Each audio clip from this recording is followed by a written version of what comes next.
Hello and welcome to part 2 on a two-part video tutorial on how to create a realistic looking orb in Photoshop. If you are here to watch part 2, keep watching. If you stumbled on this video by accident and would like to watch part 1, click part 1 on the video or look for the link in the description. That we get this fade. That looks good, and all we have to do now is deselect. So Control D or select deselect, and then we'll switch back to our move tool. Now we have this nice little glow at the bottom. It may be a little too intense, so if you want it to be less intense, all you have to do is change the opacity.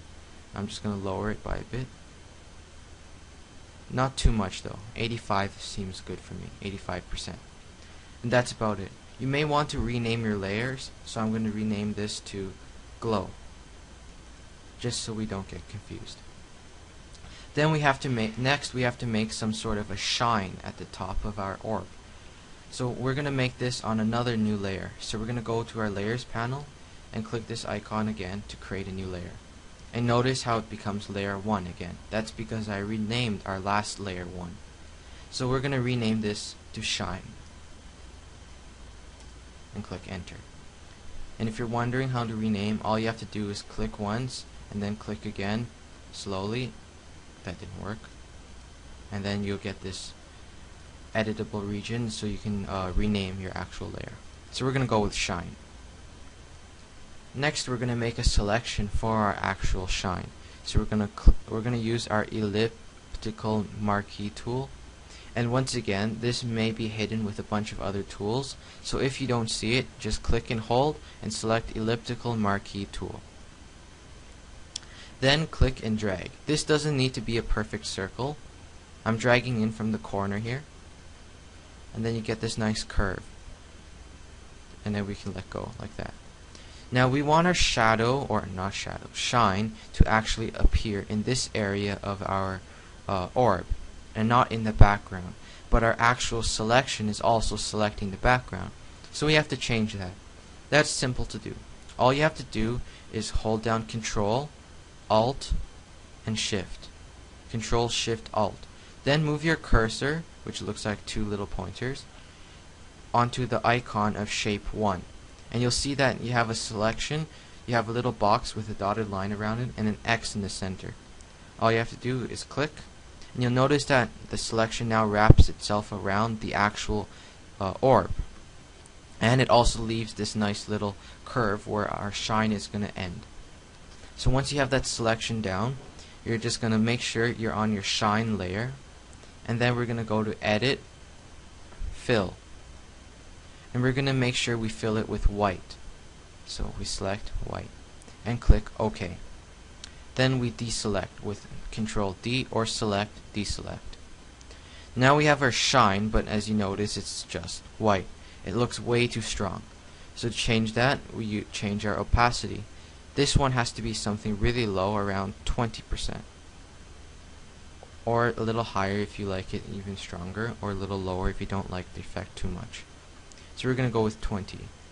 I don't like this hard edge around the shine too much, so what I'm going to do is go to Filter, Blur, Gaussian Blur. And we're going to blur this shine to something around 5 pixels. That way we still get somewhat of a hard line, but it's a lot more smoothed out, and then the shine looks a lot more realistic. So we're going to go with 6. 6 looks good. And click OK. You may want to up the opacity after this a bit. It's up to you. I'm going to stick with 20. Next, we have to create the actual shadow of the orb, because light is hitting it, and of course it blocks some light, and we have a shadow, just to make it look a lot more realistic. Once again, we're going to create a new layer for the shadow. So we're going to go down to this layers panel and click the create new layer icon again. And then we're going to rename this to shadow. Now we're going to go to our ellipse tool down here. This may be hidden, but you should know by now how to switch to the ellipse tool. And we're going to change our color to black. So go up here and select black. Click OK. Now we're just going to drag out a nice long ovular shape to be our shadow. That looks about right. And now we have this black oval here. Doesn't look like a shadow right now. First thing we have to do is to actually make the orb stand on top of the shadow, as you see. So what we're going to do is reorder the layers. It's very simple. All you have to do is click and hold this layer and then drag it down, as you see. We're going to make this go behind shape 1, which is our actual orb. So just keep going down and let go when you see this dark line appear here. And now our shadow is behind the orb.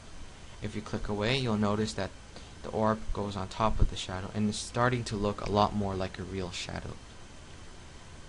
Next, we want to actually soften the shadow, make it look a lot more blurred out like a real life shadow. Right now the edges are way too hard. The first thing we have to do to achieve this nice blurred look around it is to rasterize this layer. So what we have to do is right click the actual layer and click rasterize layer. Now what this does is it removes the vector mask and makes it able to be edited. So in this case we're going to be blurring this layer. So we'll go up here, filter, blur, Gaussian blur. And this time you will want to give it a high radius, something around 10. You can really experiment with this, it doesn't matter.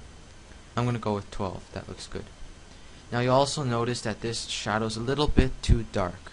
That's simple to change. All you have to do is lower the opacity. Something like 60. And that's it.